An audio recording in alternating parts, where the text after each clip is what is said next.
Hi guys, my name is Kitan David. Welcome to my channel. If you're new to this channel, hit the subscribe button and then turn on the notification bell so that you can get amazing videos from me as soon as I drop them. I always like to do that thing. Hit the subscribe button. I mean, it makes me feel like a YouTuber. Okay, so this is a bonus video to a video I made on how I make $2,000 monthly online from Nigeria. The link is somewhere on your screen right now. If you've not seen that, you go see the video. And this video is just about how I've been able to lead tech trainings for young people, for kids, for teenagers. I've trained and led trainings for 9,600 kids and teenagers across Africa. And then a lot of people DM me, a lot of people send me WhatsApp messages, send me mails to say, how do you do this stuff? How do you do that stuff? And I felt, why, instead of replying people one after the other, I can just do a video that answers their questions. So people asked questions on my DM, and then I selected like 10 questions that summarizes all the questions. So as you can see, this video is a video I made on a very chilled Sunday evening somewhere in my house, or one of my houses. Okay, let's just then dive straight into it.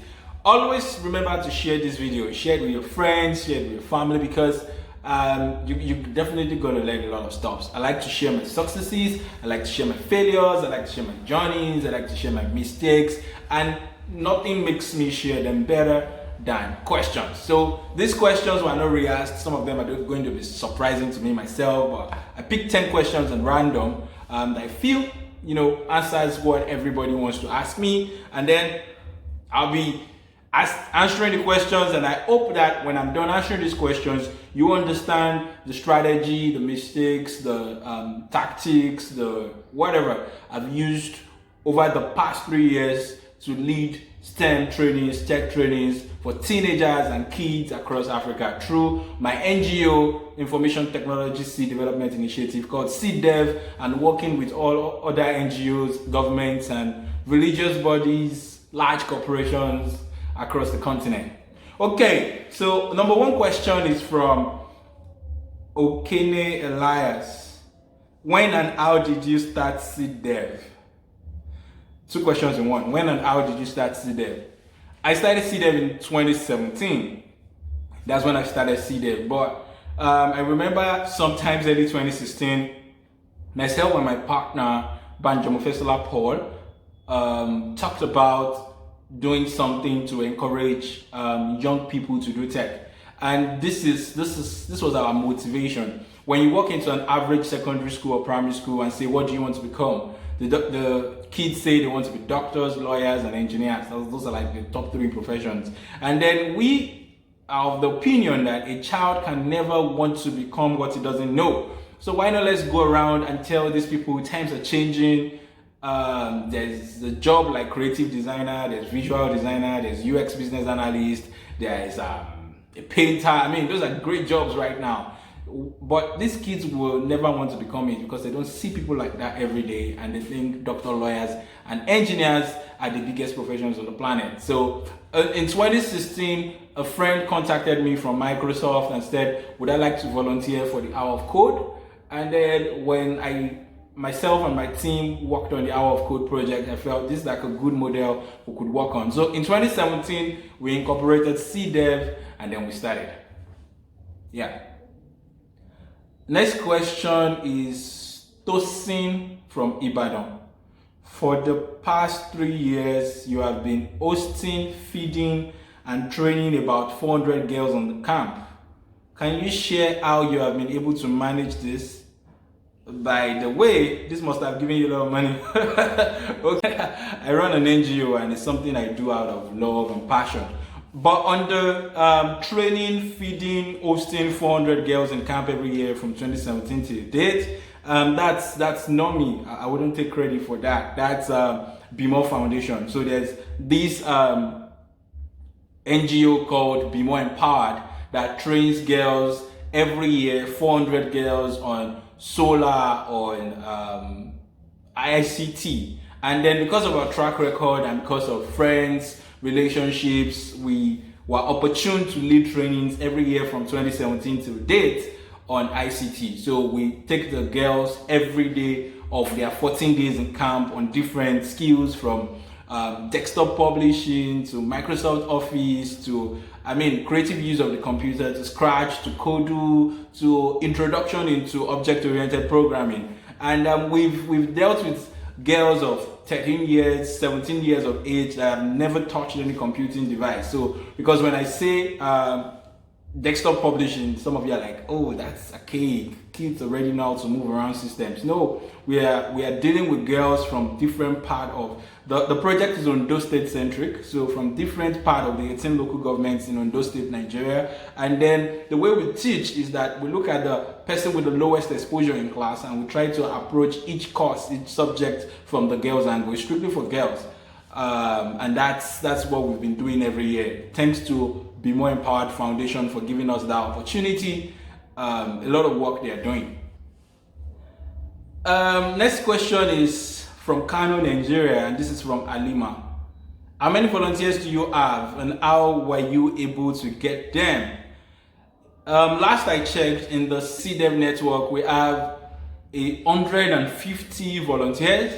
And how we're able to get them is in 2017, when we started, we partnered and brought on board an amazing guy, Wati Boaz Olorunjuwon. And Wati Boaz just graduated from FUTA, and he was like, okay, Kitan, I could reach out to some of my friends. And we had these 6 people that came on board first: Layo Isaac, Victor, Bisola, Kunle, and a couple of other guys.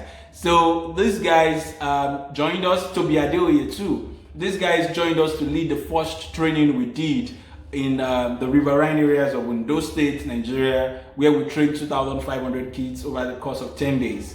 And from that point on, it was a boom. So the volunteer network had increased from friends bringing up friends. It's strictly volunteering. And because, I would say probably because we are headquartered very close to a federal university, there's this energy that students want to volunteer. So we are, the headquarters of SeedDEV right now is currently in Akure, very close to the Federal University of Technology, Akure. And something that characterizes a University of Technology is energy. There's so much energy to build, to do events, to go for competitions. And then everybody just wants to be part of SeedDEV. Like, there's practically none of the 20,000 science-based undergraduate students in the Federal University of Technology, Akure, that doesn't know SeedDEV or hasn't worked with SeedDEV one way or the other. So we get a lot of requests like, this training that is coming up, that training that is coming up, I want to be part of it.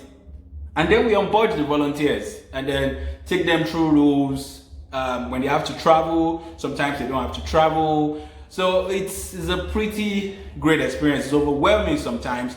The management credit up until this time has gone to Wati Boaz, and I think our work speaks for us. Deji from Akure, Nigeria. Did you have any degree in non-profit management before you started?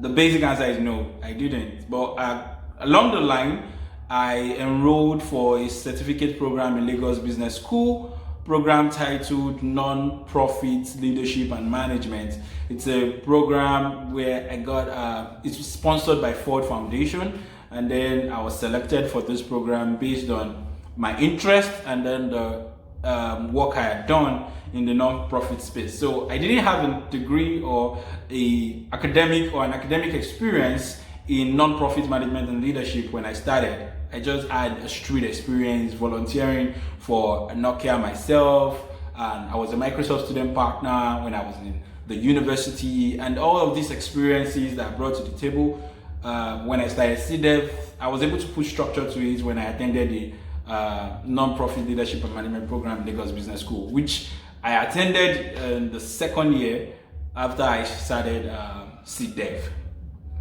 Kike Lomo from Ondo. Oh, wow, this is a personal question, but anyway, are you single? I mean, each one. Okay, let's just say at this time, I don't know what that means. Next question. Edmond from Sunyani, Ghana. Has your journey been all smooth? Ever felt like giving up?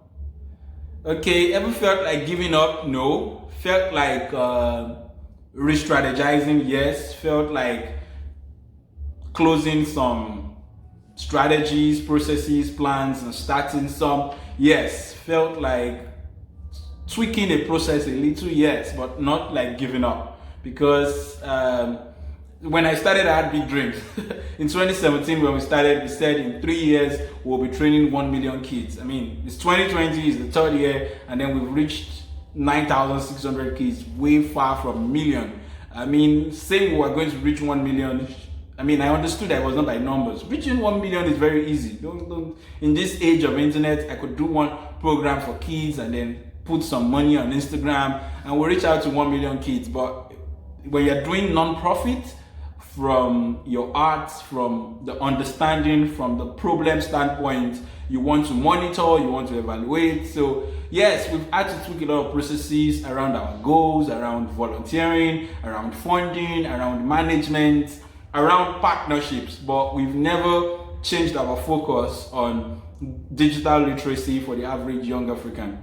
So I've not felt like giving up. As the journey beyond smooth known, I had to deal with government policies, I had to deal with taxes, I had to deal with lawyers, registrations, how I manage funds, is a non-profit, who gets paid, how much are you paid, nobody's cheated, managing staff, disputes and all of that. So it is not all been smooth. Non-profits and achieving goals at their own hurdles.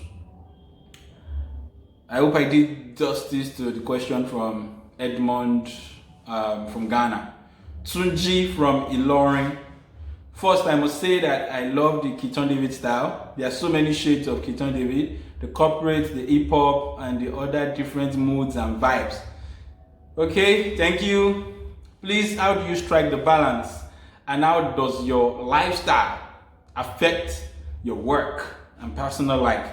Okay, you always, I think what I have been able to do with my lifestyle is, as much as possible, I've tried to be original. So when I'm working with my team, when I'm working with my staff, when I'm working with friends at work, I'm bringing to the table that this is SeedDEV, the guy that has a goal, the guy that is on an assignment, but this is the guy that can have fun with you guys, this guy that can laugh, this guy that understands your pain, this guy that's very young. So bringing all those personalities to the table makes it's easy for people to relate to me, makes it easy for me to connect to the average kid. I didn't grow up in a very wealthy environment, so I went to I had experiences of going to schools that would be tagged like poor schools. So when I go to classes with the team, when we're on outreaches and I'm talking to the kids, I could relate to them, I could say things that will make them laugh.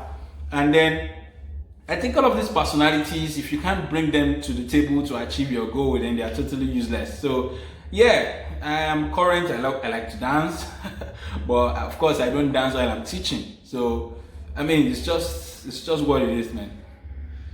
Messi from Lagos. What inspired you to start an NGO? And what is your motivation? 2 questions in one. What inspired me to start an NGO? I was never inspired to start an NGO. In fact, I did not want to start an NGO. I just wanted, which is now my motivation, when I'm driving home and I see African, Nigerian kids in school uniforms walking back home, I see people that want to be things in life. I see energy, I see our future leaders, but like I said, a child can never want to become what he doesn't know. So I see a lot of misinformed teenagers, misinformed kids, misinformed sometimes, underinformed sometimes. And then that's my motivation. Like, the more people that know about STEM, the more people that know about computing, the more people that know about artificial intelligence, data science, UI, UX, robotics, persuasion, emotional intelligence, creativity, the more fire I'm going to light in these kids, and then the more things they want to do, the more collaborations and partnerships they want to make, the more questions they want to ask at home, the more questions they want to ask Google, because these guys already Google things. It's what the Google that is different. So, and all of these things is going to lead to these guys channeling their energy, especially in their teenage years, to something that will make them something else in future. All of us right now are a product of what we've ever taken in, seen, heard, smelled, heard, touched. I mean, so if we've had a lot as a child, we would have probably done a lot. So that's my motivation. And I didn't want to start an NGO, I just wanted to do it. And when I started doing it in 2016, when we did a pilot program, I talked to my friends, I sought legal advice, and then they told me that it's better to push this as an NGO. And then I needed to understand what an NGO means, how I bridge the administrative, the government policies, and my goal, how I marry all of them together. And then I found myself in the NGO space. But as long as I'm getting my goals and achieving what I'm doing, I feel good with the NGO thing. Samuel from Ekiti. If you met your 16-year-old self, what would you tell him? That's deep. If I met my 16-year-old self, I'm going to give him a big hug, and I'm going to tell him that you need to wake up. There are a lot of things happening you don't know, and you need to follow the trends. You need to know. Don't be locked up in the room reading all science books and all of that. Let your dreams, let your friendship, let your character, let your interests be data driven. So engage in conversations with people that are like 8 years, 10 years older than you while you still keep your friends. Ask so many questions, ask questions. Don't believe things, hook, line, and sinker. Just ask questions. Keep asking questions. And then at 16, Google is your best friend. Ifoma from Asaba, Nigeria. What so far is the most satisfying accomplishment in your career? What so far is the most satisfying accomplishment in my career? I don't feel accomplished anyway. But then if there are 10 students and then all of them failed the exam, at least one student still scored the highest mark. So I'm not accomplished. I don't even feel accomplished. But if I'm to look back and say, okay, one time I was happy with what I was doing was when we went to Igbokoda, and then we had this, our first week we trained 1,000 kids from primary 1 to primary 5, like we call them in Nigeria. Some other parts of Francophone West Africa is class 1 to class 5. And then I saw 17-year-olds in primary school, 19-year-olds in primary school has never touched a computing device. They've never even touched a calculator. And then in 1 week, they were beginning to write codes. And then when we were interviewing them, you had these kids saying, I want to be a programmer. I want to work with, some of them don't know what it's called. They don't know it's called aeronautical engineering, but they want to work with people that build planes and all of that. Prior to that, they just want to be doctors, lawyers, and engineers, because the most successful people around them are doctors, lawyers, and engineers. And what do they call success? Somebody that is living in a rented apartment with 1 car. That's what they term success. So I was very happy. It was very emotional for me. And then, yeah. Okay, there was this time we got selected for this Sheyi Tinubu program. And then Wati went to represent us and he gave us this plaque. And then Wati came back to tell me, oh, I think I just got back from Ghana then. And Wati was telling me this is what he experienced there. These were the questions he was able to ask. And then from there, he went to the AfroLink project. And I saw Wati do what he was doing with a lot of love. And I saw him grow. All those things give me joy. But accomplishments, I don't think so. All right, that's the end of the 10 questions. But let me just add one bonus question. There are a lot of questions there. Nelly from Nairobi. Oh, from East Africa. Please teach me what to do to attract the right kind of clients. How do you attract such big clients? Well, if it was that easy, I mean, Bill Gates would just hold our hands and just walk us through wealth. But I would advise that you just keep doing what you know how to do best, and then never joke with relationships. Don't be a geek.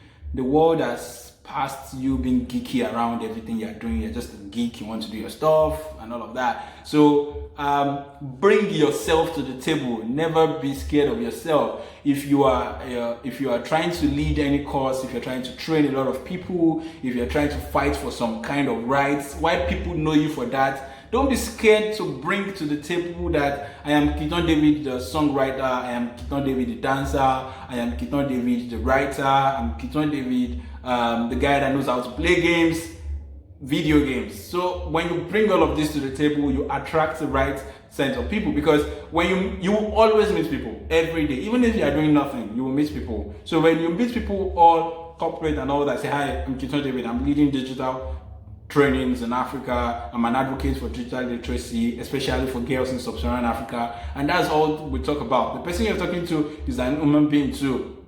He or she has hobbies, he or she has flaws, characters, interests, and then you could connect. So there should be other things for you to connect to people on, because opportunities, the biggest opportunities are probably not even discussed in offices. So I think what has brought me this far, and I am not far yet, is the fact that I am very original when I'm talking to people. I am fun to be with, and then I'm the guy you want to always call to talk to. So while doing that, we discuss opportunities, and people are like, oh, there's this my friend that work at this, let's see what can happen. And when I meet that friend, so I'm not so corporate, I'm jovial, I'm friendly, I am me. Yeah, there's a balance to it though, and it happens. So I think relationships is key. And just value relationships more than money, especially in your startup space. If you are running an NGO, you will need a lot of favor than cash. You will need people to open gates for you. So you have to be good to everybody. You have to be nice to everybody. You can't fake it. You can't please everybody, but you can fake it. So it has to come from you. Thank you so much. That's my experience leading trainings 2017. I've done trainings in Akure. We have presence in Nasarawa, in Abuja, in Ondo State, Nigeria, in Accra, Ghana, in Khartoum, in Afghanistan. Thank you. Don't forget to subscribe. Hit the subscribe button. Watch all my videos, Global Human series, videos around artificial intelligence and how I make money online. And don't forget to always do big things. Thank you.